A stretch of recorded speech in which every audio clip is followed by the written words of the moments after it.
Osmar González, un gusto nuevamente tenerte por un libro muy importante, un estudio, una investigación realmente señera, que se titula La presencia judía en la izquierda peruana.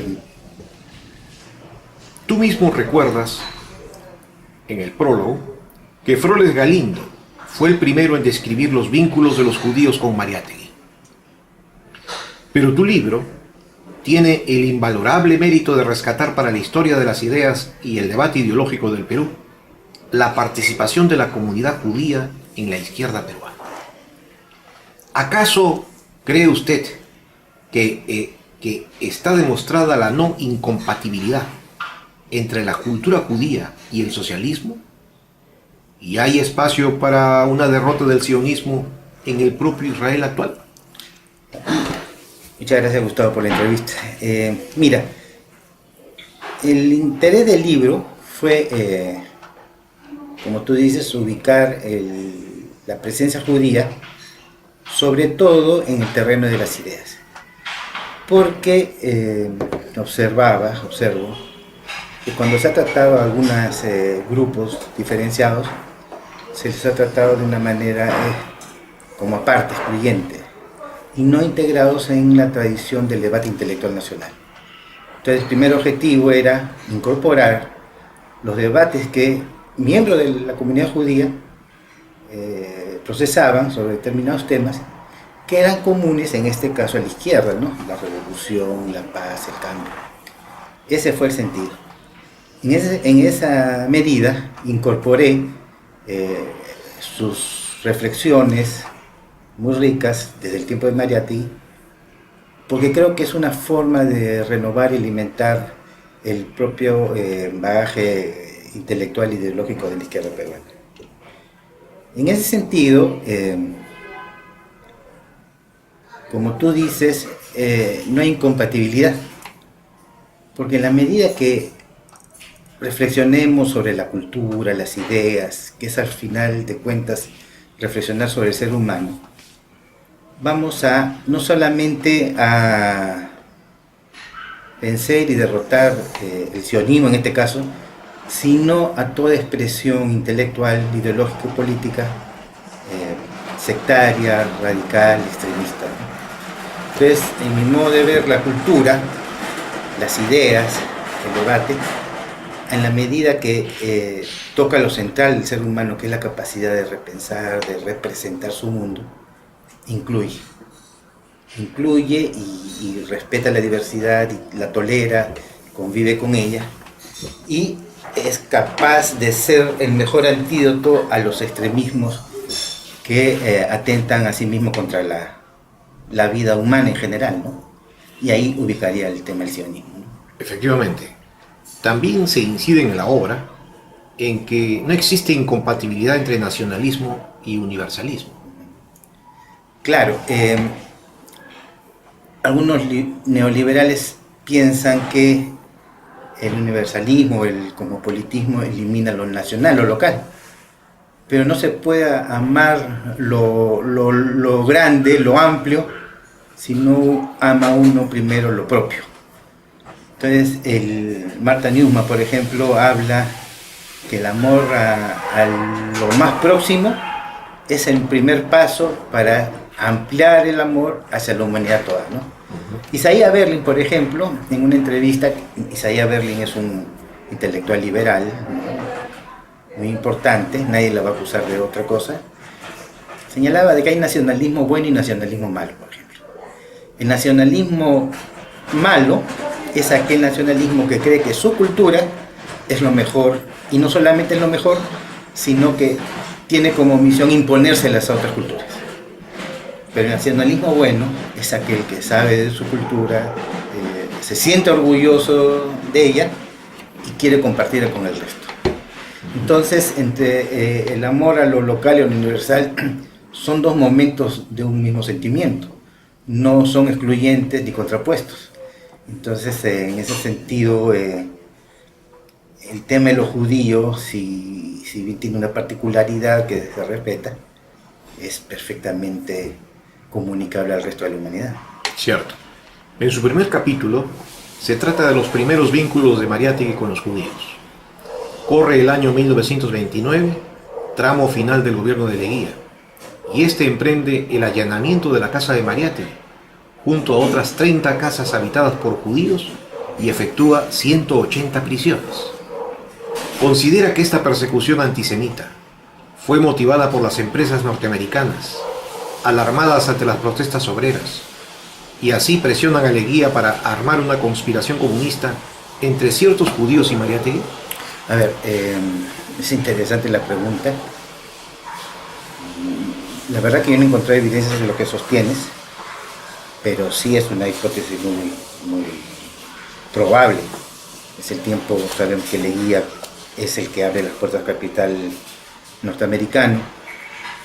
Ya la revolución bolchevique había triunfado, era el enemigo mundial, digamos, el adversario a cual derrotar, y al mismo tiempo había un caldo de cultivo social que estaba emergiendo, ¿no? El aprismo en ciernes, el marxismo en ciernes, y ya una historia y una tradición de luchas obreras, artesanas, que se iba cada vez ampliando y consolidando.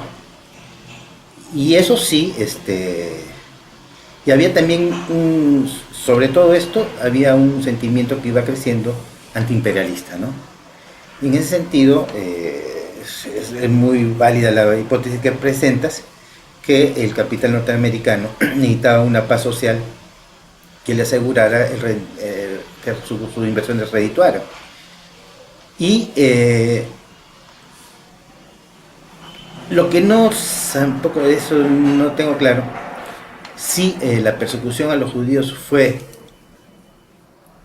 como pretexto para perseguir a los marxistas, o el marxismo fue un pretexto para vulnerar la importancia económica que ya iban adquiriendo los judíos en el Perú, ¿no? Mariátegui distingue entre pueblo eterno y sionismo, impulsado por el Imperio Británico. ¿Puede precisarnos en qué consiste lo judío para el Amauta? Es muy interesante la propuesta de Mariátegui. Él no está pensando en un Estado autónomo hebreo. Él dice, más o menos de lo que recuerdo, para mí el pueblo judío es aquel que habla varios idiomas y se comunica con el mundo, ¿no? Entonces Mariátegui veía la herencia judía, el plus judío, digamos, en lo que es la cultura, la universalidad, él leía mucho a Freud, acuérdate, ¿no? Marx. Entonces, hombres provenientes de esta cultura que se hicieron carne en diferentes partes del mundo y en diferentes generaciones. Entonces, para él, lo judío era esta cultura amplia, generosa y profundamente humana. Y en ese sentido, me parece que Mariátegui pensaba que esta universalidad de los judíos, consolidarla en un Estado como era, como reducir su expansión y su importancia, ¿no? Uh-huh. En el segundo capítulo se analiza el compromiso intelectual de la revista Repertorio Hebreo, dirigido por el contertulio de la Casa de Washington, Miguel Adler. ¿El vínculo del socialismo con la cuestión judía radica acaso en el advenimiento de una nueva civilización universal? Sí, creo tiene relación con lo que conversábamos en la pregunta anterior. Mariátegui apoya a Adler y a Repertorio Hebreo porque ve esta característica de cultura universal profundamente humana, ¿no? Un lenguaje y una forma de mirar el mundo que nos atañe a todos, más allá de las tradiciones propias que una pueda encarnar y de las cuales puede provenir.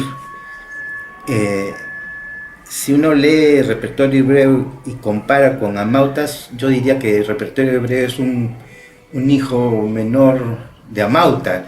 Reproduce muchas cosas Repertorio Hebreo Amauta, y eso viene a colación con lo que conversábamos antes, de esta incorporación de la cultura y las ideas judías de izquierda con las tradiciones las propiamente peruanas y de la izquierda nacional.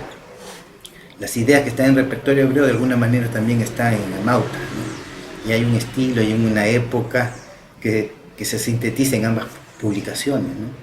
Entonces, Mariátegui apoya decididamente porque él siente que es un deber y apoyar y contribuir a la expansión de esta mirada sobre el mundo, ¿no? Del segundo capítulo también se deriva otra pregunta. ¿Fue antisemita la plutocracia peruana en los años 30 y 40 comprado? Decididamente, es una época difícil, 30-40, está la persecución contra los judíos en Europa, y hay decisiones expresas del gobierno peruano de no permitir el ingreso de judíos. Incluso hubo una solicitud de que ingresaran una cantidad amplia de niños, y hubo congresistas que dijeron que no, porque los niños judíos de ahora van a ser los hombres judíos de mañana que van a ir en contra del Estado, y no ingresaron. Y otra vez este tema de cómo la cultura debe ser siempre integrada. Al no permitir que ingresaran estos judíos que estaban siendo perseguidos en Europa, el gobierno mutiló a la nación peruana de enriquecerse con todo su saber, su sapiencia, su forma de mirar el mundo y de actuar en consecuencia, ¿no? Y la plutocracia veía, no sé si por razones económicas, pero sí decididamente por razones de prejuicios ideológicos, era profundamente antijudía, ¿no? En el tercer capítulo se aborda la figura del poeta revolucionario, Jacobo Hurwitz. Son unas páginas que devuelven su importancia en el campo revolucionario y el aporte de la comunidad judía a la izquierda peruana. ¿Cree usted que gracias a sus denuncias sobre la conducta sinuosa y antirrevolucionaria de Aya de la Torre, tanto sobre el sandinismo y el no respaldo de la declaración final del Congreso Antiimperialista de Bruselas, la cédula del APRA en México dejó de existir? A ver, Jacobo Hurwitz, tú has dado en clavo mi intención, es recuperar a una figura que había sido prácticamente olvidada, como se ha olvidado en general la importancia de los judíos en la izquierda peruana, ¿no? Y Jacobo Hurwitz representa esto. Hurwitz trabajó en las unidades populares, cuando todavía no existía el APRA como partido, apoyó a Aya de la Torre, el Aya de la Torre revolucionario, tomó en serio su misión revolucionaria, viajó a diferentes países de Centroamérica, participó en revoluciones en la de Nicaragua y otras, y a medida que él se radicalizaba, Aya de la Torre iba tomando posiciones más cautas, ¿no? Pero en esa época que tú mencionas, el APRA, que no es el APRA ya multitudinario que sería después, es un APRA que está a la deriva. Aya de la Torre había perdido la célula de París, Mariátegui se había separado de él, Rabines lo había erosionado en su liderazgo, y en ese contexto él quiere rearmarse, pero es un contexto de crisis y de fraccionamiento de ese APRA de izquierda. En ese sentido, la célula de México es arrasada por esa crisis también, ¿no? Y Jacobo Hurwitz fue uno de los primeros disidentes de esa APRA auroral, ¿no? No es, generalmente cuando hablamos de la disidencia del APRA hablamos de los años 50, que terminó en la izquierda, el rebelde, pero en esta época de 30, fines de los 20, 30, hay una primera decisión en donde Jacobo Hurwitz es una figura central, ¿no? En el cuarto capítulo se ilumina el grupo La Antorcha y el grupo del Departamento Cultural. El primero tenía un propósito ideológico-político, en medio de la expectativa democrática, mientras el segundo era más de carácter cultural. Actuó en medio de la dictadura de Odría y se desintegró tras conocerse los crímenes de Stalin. Pero ¿cuál fue la vinculación de estos dos grupos con el partido de Mariátegui? A ver, es muy interesante. Primero, la Antorcha estaba compuesto por jóvenes, muy jóvenes judíos, ¿no? Ya peruanos, hijos de la primera generación de inmigrantes. prácticamente todos ellos de izquierda, están entusiasmados por la Unión Soviética, piensan que la Unión Soviética va a reivindicar al pueblo hebreo tantos siglos vejado y perseguido. Por otro lado, están convencidos de que es posible una revolución socialista marxista acá en el Perú. Su labor como publicación es pensar un cambio, no están pensando en una revolución armada, nunca lo dicen así al menos, pero sí están pensando en un cambio fundamental, trascendental, radical del país, donde ellos también tuvieran un lugar. Piensan también, creo yo, la revolución peruana, el cambio sustantivo de lo que era el Perú oligarca de su tiempo, para también ellos tener un lugar acá, ¿no? Sin embargo, viene la dictadura de Odría, y hay una anécdota que me contó el doctor Burstein, que cuando se enteran que el golpe, ¿no? Porque ellos publican su revista en el tiempo de Bustamante y Rivero, del gobierno democrático de Bustamante y Rivero, viene el golpe y lo primero que hacen es se van al mar y arrojan todos sus ejemplares de su revista La Antorcha, porque saben que una dictadura militar con los antecedentes que ya conocemos, lo primero que iban a hacer era allanar sus casas y deportarlos o perseguirlos y meterlos presos. Felizmente, casi una colección completa, casi se guardó en la Biblioteca Nacional, no sé cómo, ¿no? Entonces ahí viene un repliegue de ellos, y la parte ideológica y política es dejada de lado, oculta, y viene una etapa, el departamento cultural, mucho más labor social, cultural, pero ya no de ribetes de polémica ideológica y política. Entonces la cultura nuevamente termina siendo como un refugio ante los desastres políticos, ¿no? Y eso evidentemente está, como tú dices, acompañado con el estalinismo revelado, digamos, ¿no? Lo que era el estalinismo. Muchos de ellos derivaron en sus vidas particulares, y otros siguieron de izquierda, pero no militantes. Y otros siguieron el camino de Rabines, ¿no? De revolucionarios radicales a conservadores proimperialistas, como quieran llamarse. Entonces esa fue más o menos la ruta de este grupo generacional. Y yo pregunté también sobre su vinculación con el Partido Comunista. Y en general me respondieron, ya no sé si es porque fue así o es la mirada que ellos tienen desde ahora, que no fueron un grupo militante de un partido, del Partido Comunista en este caso, que era el único que existía de la izquierda, sino que fueron ellos mismos, se pensaron como una fuerza intelectual, motriz, que ayudara a repensar la realidad nacional y mundial, ¿no? Y la revolución en medio. Pero no fueron militantes. Uh-huh.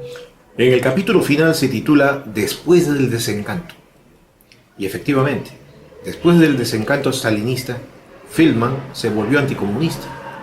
Bernstein retornó a sus labores profesionales, sin dejar de ser comunista. Y Reinstein mantuvo la militancia. Salomón Lerner, judío de tercera generación, es ya plenamente peruano y propone una serie de cambios, entre ellos una nueva constitución. Y su caso me permite hacer la pregunta de cierre. Si la unión de lo judío con el marxismo se basó en el universalismo, el mesianismo y la unidad de pensamiento y acción, ¿en qué se basa la unión de lo judío con lo peruano? ¿Acaso en ver el país en términos socialistas? A ver, yo he estudiado no a los judíos, sino a los judíos de izquierda, ¿no? Que creo yo son, no sé si exagerando, una mirada cegada mía, que es donde se aglutinaron la mayor cantidad de intelectuales, ¿no? No digo que en los judíos de derecha no hubiera, pero los que se hicieron visibles, notorios y tuvieron una presencia pública, formaron una publicación, fue básicamente estos judíos de izquierda. ¿Qué junta lo judío con lo peruano, no? Es tu pregunta. hay que tener en cuenta, creo yo, que también lo peruano en general, si lo desglosamos, vemos que hay también grandes fracturas, grandes exclusiones, marginaciones aún en territorio nacional y con compatriotas. Creo que este es un elemento de unificación, de acercamiento. Ver que lo excluido no solamente es lo que está afuera, sino que parte de lo que están adentro también son excluidos de la nacionalidad. Yo creo que es un elemento importante. Yo creo que ambos pensaron, en ambos campos que tú señalas, cómo integrarnos y cómo ser una nación que, respetando esta diversidad y diferentes procedencias, pudiéramos tener una casa común en la cual vivir en paz. ¿Cuál sería el mensaje final y cuál sería la mayor lección que nos deja un estudio como el que se acaba de realizar? A ver, mi intención fue que lo nacional, justamente, ¿no? Reflexionar sobre lo nacional es, por un lado, siempre diverso y siempre en movimiento, y que se enriquece sobre diferentes tradiciones. Antes se pensaba lo hispánico o lo indígena, pero ahora vemos que lo nacional está integrado incluso por grupos que pueden ser minoritarios en términos numéricos, pero que han dejado una impronta de reflexión, de ideas, de cultura y de herencias muy importantes. Ese por un lado. Y por el otro lado, qué importante es el papel de las ideas, del pensamiento, para la propia política. No puede haber una política sin ideas, ¿no? Que creo que es lo que más o menos observamos ahora, la política sin ideas.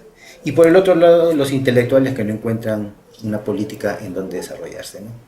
Entonces yo creo que estos autores, estas publicaciones que analizo en este libro, nos dan un ejemplo de cómo ambas cosas se pueden combinar.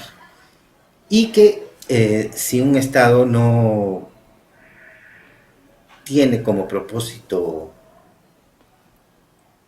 respetar esta diversidad, la nacionalidad peruana siempre va a estar sometida a los desgarros y a los enfrentamientos que ya conocemos.